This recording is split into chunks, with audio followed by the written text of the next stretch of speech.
राजकारण ही माझी जनतेची सेवा आहे आणि शेती हे माझं पोट आहे, माझ्या कुटुंबाचं पोट आहे। शेती जर आम्ही केली नाही, शेती जर आम्ही शेत पिकवलं नाही तर आम्ही जेवणार काय, आमचं कुटुंब जेवणार काय। आणि म्हणून राजकारण ही समाजसेवा आहे, जनतेची सेवा आहे। परंतु शेती हे माझं पोट आहे, माझं जेवण आहे।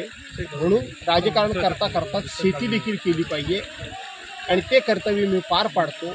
आणि अत्याधुनिक तंत्रज्ञानाचा वापर करून त्या ठिकाणी संकरित जातीची बियाणं वापरून अधिकाधिक उत्पन्न कसं निघू शकतं हे मी तरुणांच्या समोर आदर्श आणि विचार ठेवण्याचा प्रयत्न करत असतो। राजकारणातला आक्रमक चेहरा आज शेतामध्ये पाहायला मिळतोय, त्यावेळेची भूमिका आणि आत्ताची शांत शेती करणं काय सांगाल?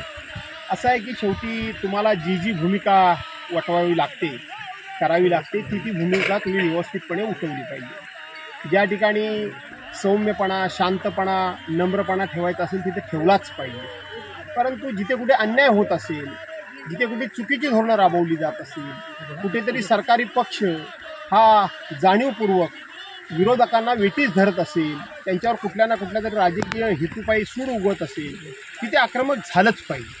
आपल्या मतदारसंघातल्या जनतेला न्याय मिळवून द्यायचा असेल, त्यांची विकासाची कामं जर व्हावी असं वाटत असेल तर तिथं आक्रमक व्हावंच लागतं आणि ते आक्रमक होण्याचं काम आपण करत असतो। साहेब, आजच्या तरुणांना शेतीद्वारे काय संदेश द्या की बाबांनो रे, सर्वांनी जवळजवळ शेती सोडली। आता तर शेती काम करण्याकरता शेतमजूरच मिळत नाही।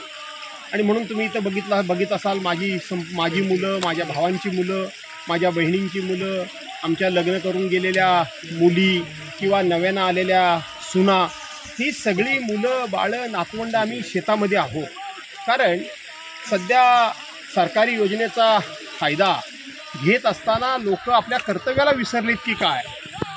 अल्पदरामध्ये किंवा मोफत धान्य मिळतं म्हणून लोक शेतामध्ये जात नाही, शेतमजूर मिळत नाही आणि किंवा लोकांचा शेतीबद्दलचा बघण्याचा दृष्टिकोन काहीतरी वेगळा असेल। केवळ धान्य मोफत मिळतं म्हणून जात नाही असं नाही।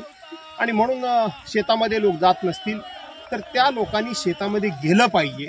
नपेक्षा सरकारनं आता शेती ही त्या ठिकाणी महात्मा गांधी रोजगार हमी योजनेअंतर्गत किंवा रोजगार हमी योजनेअंतर्गत तिला कुठेतरी कनेक्ट करून शेतमजूर मिळवून देण्याचं काम हे सरकारने करायला हवं। खरं तर कोकणातला शेतकरी हा शेती व्यवसायावरती अवलंबून पूर्वी होता, आता तसं म्हणता येणार नाही, कारण शेती ही कमी प्रमाणात बघायला मिळते।